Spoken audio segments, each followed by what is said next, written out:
to Pradhyayan Education. This is Sneha Shah. Currently we are running your chapter number 4, that is quadratic equations, and we have completed the introductory portion of the chapter. अब इस video में we will be starting with understanding what are the roots of the quadratic equation. Roots मतलब values of x. ठीक है. Before that we will be covering the second question of your exercise 4.1 जो है word problems. In the previous video हमने example 1 के word problems देखे थे. In this video we will be learning how to convert the word problems into equations, and after that we will be understanding कि उन equations के solutions roots कैसे निकालेंगे. Also before we go ahead with the chapter, let's just understand कि हमने already we have completed 8 chapters जो हैं 8, 9, 10, 11, 12, 13, 14 and third is the linear pair of equations. तो उन सारे chapters के playlist के link आपको इस video के description में भी मिलेंगे, so please go to the description box and watch those videos as well. Let's begin with reading the first question of exercise 4.1 जो एक word problem है और उसको कैसे हम equation बनाएंगे वो समझते हैं. ठीक है. The question is the area of a rectangular plot is 528 meters square. The length of the plot is 1 more than twice its breadth.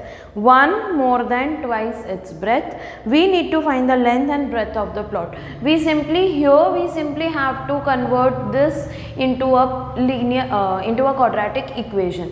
ठीक है. तो हम उसको solve नहीं करेंगे. Solution आप निकालोगे once we understand कि solution निकलता कैसे है. ठीक है. तो इसमें दिया क्या है कि एक rectangular plot है. There is a rectangular plot जिसका area है 528 और उसका जो लेंथ है वो ब्रेथ से 1 ज़्यादा है, ट्वाइस इट्स ब्रेथ. ओके. सो अगर x है ब्रेथ इज x, आपको हमेशा ये अंडरस्टैंड ये करना है कि रेफरेंस क्या है. लेंथ को किसके टर्म्स में दिया है? ब्रेथ के टर्म्स में. तो आप बेस रेफरेंस क्या लोगे? ब्रेथ को लेना पड़ेगा. अगर आप लेंथ को x लोगे तो the situation will turn upside down, तो दैट वी डोंट वांट. तो हमें जो लेंथ हमें निकालना है अगर, तो हमें चेक करना पड़ेगा कि लेंथ ब्रेथ के रेफरेंस में दिया है या ब्रेथ लेंथ के. So in any question of quadratic equation you simply have to understand कि बेस रेफरेंस किसका दिया है. यहाँ पे हमें बेस रेफरेंस दिया है ब्रेथ का, तो we will take breadth as x मीटर. तो लेंथ क्या होगा? Length is 1 more than twice its breadth. Twice is 2 times, तो 1 more than 2 times its breadth. So हमारा लेंथ क्या होगा? It will be 2x plus 1 meters. Obviously you are not taking y here, that is why you have to take both the variables in terms of x only. ठीक है. Now area is given to you as 528, therefore length into breadth is 528. This is the area of rectangle, correct? So length क्या है हमारा? It is 2x plus 1. Breadth is x is equal to 528. Therefore multiply these two. So you get 2x square plus x minus 528 is 0. This is your required equation. Clear? So this is your required quadratic equation. If you compare it with the standard form, you see that it is resembling the standard form of quadratic equation. So this situation is valid. Understood? So this is the required equation. आपको ये सारे equation solve करने होंगे once I explain कि solution कैसे निकलता है. ठीक है. Now let's read the second one. Second question is the product of two consecutive positive integers is 306. The product of two consecutive positive integers. अगर एक इंटीजर x है, what are consecutive integers? First of all, consecutive मतलब the numbers that come one after other. So if I write 4, 5, 6, 7, then I say कि 5 is a consecutive integer of 4, उसके बाद वाला number. ठीक है. सो अगर हम पहला इंटीजर, पॉजिटिव इंटीजर बोला है वो भी ध्यान रखना है. अगर हम पहला इंटीजर x लेते हैं तो what will be my next integer? If it is 4 then next integer क्या होगा? 4 plus 1 होगा. Simple. Correct. So the consecutive integer will be x plus 1. Clear? So the question is कि the product of two consecutive positive integers is 306. So the product of two consecutive positive integers is 306. Easy. Product क्यों देते हैं यहाँ पे भी area के terms में क्यों दिया? बिकॉज एरिया में मल्टीप्लिकेशन आता है product of length and breadth, that is how it will become squared. Correct. 2x को x से मल्टीप्लाई करेंगे तो 2x स्क्वेयर मिलेगा and square represents a quadratic form. Clear? So this gives me x square plus x minus 306 is 0. This is my required equation. Clear? Okay. Moving on to the third one, it is a age related question. Rohan's mother is 26 years older than him. Rohan's mother is 26 years older than him. The product of their ages in years, 3 years from now will be 360. We would like to find Rohan's present age. Rohan की mother Rohan से 26 years old है, तो reference क्या हुआ? रोहन का reference हुआ क्योंकि उसकी मदर की एज दी है in terms of Rohan's age. तो if we take Rohan's age as x, Rohan की प्रेजेंट एज x लेते हैं अगर, तो मदर की क्या होगी एज? रोहन से वो 26 ईयर्स बड़ी हैं, सो x plus 26 years. Clear? So x plus 26 years and x years are the ages of Rohan's mother and himself. Okay. Now what the situation is कि 3 years later the product of their ages will be 360. Correct. So 3 years later इसकी as क्या होगी? रोहन की as क्या होगी? पहले तो x plus 3 years होगी और x plus 26 करंट एज है, तो 3 years later क्या होगी? x plus 29. You will add 3 there. और उसका product is 360. Understood? So this gives me x square plus 29x plus 3x plus 3 into 29 87 which is equal to 360. Now this gives me x square plus 29 plus 3 32x plus 87 minus 360 is equal to 0. So x square plus 32x minus this gives me 273 and which is equal to 0. So this is my required equation. Are we clear? Alright. Let's read the fourth one. This is a very important one. इसको ध्यान से समझो कि करना कैसे है. You will understand it easily. पर please focus on this one. A train travels a distance of 480 km at a uniform speed.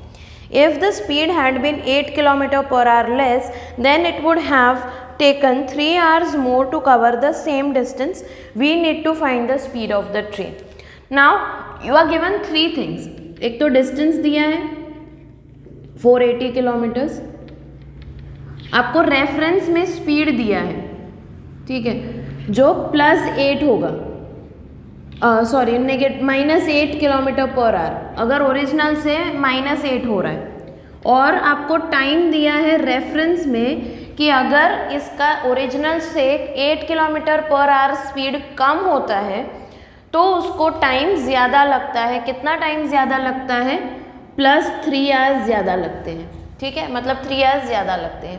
Clear? इतना क्लियर हुआ concept. Now what do we have is original speed हमें जो find करनी है उसको हम अगर x लेंगे, x किलोमीटर पर आवर, तो उसको टाइम ओरिजिनली कितना लगेगा 480 कवर करने में? C speed is equal to distance upon time, तो time is equal to distance upon speed. Correct? Time इधर स्पीड इधर, so time will be equal to distance upon speed. तो टाइम उसको originally कितना लगेगा? 480 अपॉन x आवर्स. अंडरस्टूड? कितना distance travel कर रहा है? 480 किलोमीटर्स, और कितने स्पीड पे कर रहा है? तो x के स्पीड पे, तो उसको टाइम लग रहा है 480 अपॉन x आवर्स. नाउ अगर उसकी स्पीड चेंज हो जाती है टू x -8, ओरिजिनल में से 8 किलोमीटर पर आवर कम हो जाती है, तो उसको टाइम 3 आवर्स ज़्यादा लग रहा है. किससे 3 आवर्स ज़्यादा लग रहा है? इससे. समझ रहे हो? सो 480 अपॉन x प्लस 3 आवर्स लग रहे हैं. ठीक है, इतना क्लियर हो गया आपको. Now as you can see कि जो ओरिजिनल टाइम है और जो नया टाइम है उसमें कितना डिफरेंस है? 3 का डिफरेंस है. करेक्ट? नया टाइम होगा क्या? नया टाइम होगा ये. करेक्ट? नया टाइम ये है, पुराना जो ज़्यादा है, पुराने ओरिजिनल टाइम से ज़्यादा है, पुराना टाइम ये है और उसका डिफरेंस कितना है, 3 आवर्स का डिफरेंस है। अंडरस्टूड? सो अब सिंपली अगर हम इसको सॉल्व करेंगे तो we will get our answer 480x minus 480 into x minus 8 upon, we have taken LCM here, please make sure you understand that. ठीक है, हमने LCM लिया, x into x minus 8 is my LCM, तो x यहाँ multiply होगा, x minus 8 यहाँ multiply होगा. So I get 480x minus 480x plus 480 into 8, which gives me 3840 upon x minus 8 into x is equal to 3. ठीक है, अब क्या करेंगे, अब हम करेंगे, ये तो कट हो गया 480x माइनस 480x, बचा क्या, 3840 is equal to 3 into x minus 8. Now check, अगर ये 3 से डिवाइड होता है तो और ज़्यादा सिंप्लीफाई हो जाएगा आपका equation. Yes, it is divisible by 3 which is 1280 is equal to x into x minus 8. This gives me x square minus 8x minus 1280 is equal to 0. यहाँ पे इसको मल्टीप्लाई किया और इस नंबर को यहाँ ले लिया तो वो माइनस हो गया. Clear? So this is your required quadratic equation. Alright, ये थोड़ा सा अंडरस्टैंडिंग में डिफिकल्ट है. किया क्या हमने, let me repeat my self. Original speed रखी हमने x. Let's understand this in a different way. Original speed रखी हमने x, तो टाइम लगेगा x 480 upon x. Correct? New speed थी x माइनस 8, तो टाइम लगेगा 480 अपॉन x माइनस 8. और डिफरेंस कितना है, 3 आवर्स का. नई स्पीड ज़्यादा है, नई स्पीड कम है तो टाइम ज़्यादा लग रहा है, स्पीड कम हो रही है इसलिए. ठीक है, तो डिफरेंस कितने घंटे का है, 3 आवर्स का. So original new speed minus original speed gives me 3. So वो सॉल्व करके we have derived this equation. Are we clear? Alright. So this is how you derive equations out of given situations.